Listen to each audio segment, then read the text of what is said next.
In this video lecture we are going to start new chapter, that is D and F block elements, right? So today's video lecture will be introductory part about D block elements only, right? So first of all, what are D block elements, right?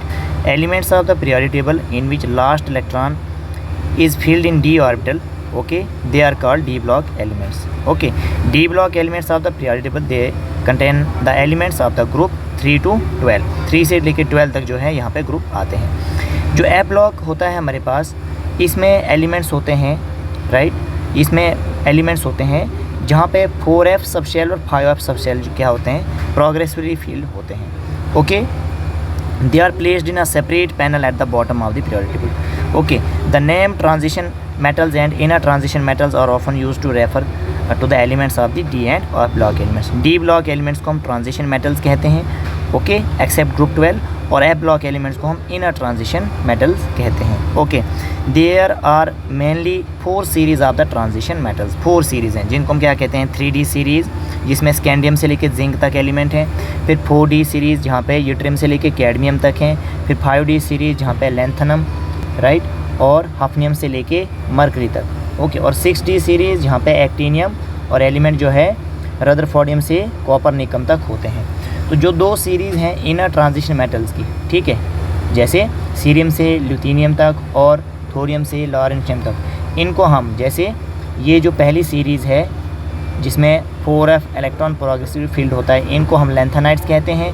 ये lanthanum के बाद आते हैं, और इनको हम actinides कहते हैं. जो थोरियम से लॉरेंशियम तक आते हैं ये एक्टिनाइड्स के बाद आते हैं, इनको हम एक्टिनाइड्स कहते हैं. ओके, जनरल इलेक्ट्रॉनिक कॉन्फ़िगरेशन जो इन एलिमेंट्स का है, दैट इज़ अगर हम इनकी बात करें डी ब्लॉक एलिमेंट्स का, तो इनका जो जनरल इलेक्ट्रॉनिक कॉन्फ़िगरेशन है, तो जो हमारे पास यहाँ पे डी ब्लॉक एलिमेंट्स का जनरल इलेक्ट्रॉनिक कॉन्फ़िगरेशन होता है, दैट इज़ n-1. डी में हमारे पास 1 से 10 तक इलेक्ट्रॉन हो सकता है, एंड ns हमारे पास 0 to 2. ओके, और ये क्या है, हमारे पास जनरल आउटर इलेक्ट्रॉनिक कॉन्फ़िगरेशन है किसका, डी ब्लॉक एलिमेंट्स का. You have to remember this, d block का general outer electronic configuration, right. तो among 40 elements are in the d block of the periodic table. जो डी ब्लॉक एलिमेंट्स हैं 40 elements हमारे पास हैं, या ट्रांजिशन एलिमेंट्स आर ओनली 36. उसमें transition elements से 36 हैं जिनको हम ट्रांजिशन कहते हैं. ग्रुप 12 के एलिमेंट्स को हम ट्रांजिशन एलिमेंट्स नहीं कहते हैं, राइट. जो हमारे पास जिंक, कैडमियम, मरकरी और कॉपर निकम है, इनको हम डी ब्लॉक एलिमेंट्स कहते हैं, लेकिन इनको हम ट्रांजिशन एलिमेंट्स नहीं कहते हैं. क्यों? क्योंकि they always exhibit +2 oxidation state, और जब इनका +2 ऑक्सीडेशन स्टेट होता है तो इनका डी ऑर्बिटल जो है कम्प्लीटली फील्ड होता है. तो डी ऑर्बिटल जो है ये बॉन्ड फॉर्मेशन में पार्टिसिपेट नहीं करता है, इसीलिए इनको हम क्या कहते हैं, इनको हम ट्रांजिशन एलिमेंट्स नहीं कहते हैं. इंपॉर्टेंट है, याद रखिएगा इसको, ठीक है. ग्रुप 12. अब देखिए, हमने आपको जनरल इलेक्ट्रॉनिक कॉन्फ़िगरेशन कहा आउटर, तो उसके अकॉर्डिंग जो 3D है सीरीज़, जिसको हम फर्स्ट ट्रांजिशन सीरीज़ कहते हैं, तो अगर हम इलेक्ट्रॉनिक कॉन्फ़िगरेशन की बात करें तो स्कैंडियम से लेके जिंक तक है. तो ये एटॉमिक नंबर्स लिखे हुए हैं इनके. ओके, तो 4s में 2 इलेक्ट्रॉन रहेगा, 3D में 1, ठीक है. 4s2 3d2, 4s2 3d3. फिर यहाँ पे एक्सेप्शन होता है 4s1 3d5, तो ये एक्सेप्शन है, याद रखिएगा. फिर मैंगनीज़ में 4s2 3d5, 4s2 3d6, 4s2 3d7, 4s2 3d8, ठीक है. सिर्फ आउटर इलेक्ट्रॉनिक कॉन्फ़िगरेशन बता रहे हैं आपको, ठीक है. और यहाँ पे भी एक्सेप्शन होता है 4s1 3d10, 4s2 3d10. ये हमारे पास फर्स्ट सीरीज़ का इलेक्ट्रॉनिक कॉन्फ़िगरेशन है. तो 4D सीरीज़ जिसको हम सेकंड ट्रांजिशन सीरीज़ कहते हैं, यहाँ पे यूट्रियम से लेके कैडमियम तक एलिमेंट्स होते हैं. तो ये इनके एटॉमिक नंबर्स लिखे हुए हैं. तो यहाँ पे ये पीरियड 5 के एलिमेंट्स होते हैं, ये पीरियड 4 के एलिमेंट्स होते हैं. तो यहाँ पे n का वैल्यू 5 है, इसलिए क्या लिखेंगे, 5s2 4d1. इसी तरीके से 5s2 4d2, ठीक है. तो यहाँ पे जो है एक्सेप्शन है नियोबियम में, इसमें एक्सेप्शन है 5s1 4d4, ठीक है. फिर इसमें भी जो ये मोलिब्डेनम है, तो 5s1 4d5, ठीक है.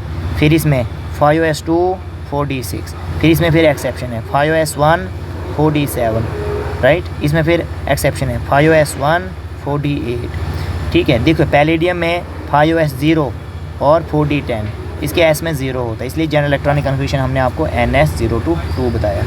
ओके, ऐसे सिल्वर देखिए यहाँ पे 5s1 4d10, 5s2 4d10, इस तरीके से इलेक्ट्रॉनिक कन्फिग्रेशन। देखिए 5D सीरीज़ जिसको हम थर्ड ट्रांजिशन सीरीज़ कहते हैं, ये 6th पीरियड से आते हैं। ओके, जहाँ पे n का वैल्यू 6 है, तो n का वैल्यू 6 तो 6s रहेगा और 5D। तो ये इनके एटॉमिक्स नंबर लिखे हुए हैं, लैंथनम का 57, फिर ये 72 से लेके 80 तक। देखिए 6s2 5d1, ठीक है, उसके बाद जो है 6s2 5d2, 6s2 5d3, 6s2 5d4, ऐसे ही 2 यहाँ तक रहेगा, फिर 5 6 7 रहता है यहाँ तक। लेकिन प्लैटिनम में एक्सेप्शन है, याद रखिए, हमारे पास जो है 6s1 5d9। ओके, फिर ये फिर एक्सेप्शन है गोल्ड में, ठीक है, तो 1 5d10, फिर ये 2 और 10। याद रखिए जैसे आपने यहाँ देखा कि हमारे पास पीरियड 6 में हमारे पास जो है D8 नहीं आता है, ठीक है। देखिए 1 2 3 4 5 6 7 8 नहीं आ रहा है, 9 10 आ रहा है, तो हमारे पास D8 इलेक्ट्रॉनिक कन्फिग्रेशन नहीं आती है, ठीक है। अगर आप यहाँ पे एक्सेप्शन देखें तो आपके पास आप देखेंगे कि हमारे पास 1 2 तो D3 नहीं आ रहा हमारे पास यहाँ पे, ठीक है, 4 5 6 7 8 और 9 भी नहीं आ रहा है, तो D3 और D9 हमारे पास नहीं होता है 5th पीरियड में जब इलेक्ट्रॉनिक कन्फिग्रेशन लिखते हैं, तो D3 और D9 इलेक्ट्रॉनिक कन्फिग्रेशन नहीं होती है। ओके, फिर इसी तरीके से आप देखेंगे जो फर्स्ट हमने आपको लिखाया, तो यहाँ पे देखिए आपके पास जो है आपको D4 नहीं मिल रहा है यहाँ पे, ठीक है, D4 नहीं मिल रहा है, और उसके बाद आपको D9 नहीं मिल रहा है, तो ये याद रख लीजिए इस तरीके से। ओके, अब जो 6D सीरीज़ है जिसे हम 4th ट्रांजिशन सीरीज़ कहते हैं, ठीक है, एक्टीनियम, रदरफोर्डियम, डिब्नियम, ठीक है, उसके बाद हमारे पास सिएबोर्जियम, बोरियम, हस्मियम, मेटनेरियम, डिस्प्रोसियम, रोंटगन और कॉपरनिकम, ठीक है, ये रेडियो एक्टिव एलिमेंट्स हैं। तो इनके एटॉमिक नंबर्स हैं 89, फिर 104 से 112 तक। ओके, तो इसमें देखिए यहाँ पे 7s2 6d, क्योंकि ये हमारे पास 7th पीरियड के एलिमेंट्स, तो n का वैल्यू 7, तो n-1 कितना हो जाएगा, 6 हो जाएगा, 6d। तो आपको इस तरीके से आप लिखेंगे 2 इलेक्ट्रॉन जो हैं सब में हैं, लेकिन सिर्फ इसमें एक्सेप्शन है, ठीक है, RG रोंटगन में एक्सेप्शन है, इसमें 7s1 3d10। तो आप देख रहे हैं कि आपके पास जो है D9 यहाँ पे नहीं पाया जाता, 2 3 4 5 6 7 8 10, तो D9 यहाँ पे नहीं। ऐसे याद रख लीजिए किसमें क्या है किसमें क्या नहीं है, ठीक है। तो जितने भी हमारे ट्रांजिशन एलिमेंट्स होते हैं इनकी मेटालिक प्रॉपर्टीज़ होती हैं, ठीक है, high tensile strength, ductility, malleability, high thermal electrical conductivity. हमारे पास जिंक, कैडमियम, मर्करी और ये जो मैंगनीज हैं, अदर मेटल्स है 1 और more typical metallic structure at normal temperature. तो ये इनके लेटेस्ट स्ट्रक्चर्स की बात की जा रही है, ठीक है, कि कौन क्या क्या स्ट्रक्चर शो करता है, ये हमने सॉलिड स्टेट में पढ़ना होता है जब हम लेटेस्ट स्ट्रक्चर्स की बात करते हैं। तो यहाँ पे हम इन स्ट्रक्चर्स की बात नहीं करेंगे, तो इस वीडियो लेक्चर को हम जो है यहीं पे स्टॉप कर रहे हैं। इस वीडियो लेक्चर को प्रॉपरली जो है वॉच करें। ओके, इलेक्ट्रॉनिक कॉन्फ़िगरेशन आपको लिखने आना चाहिए, इसे याद रखें। Okay, thank you.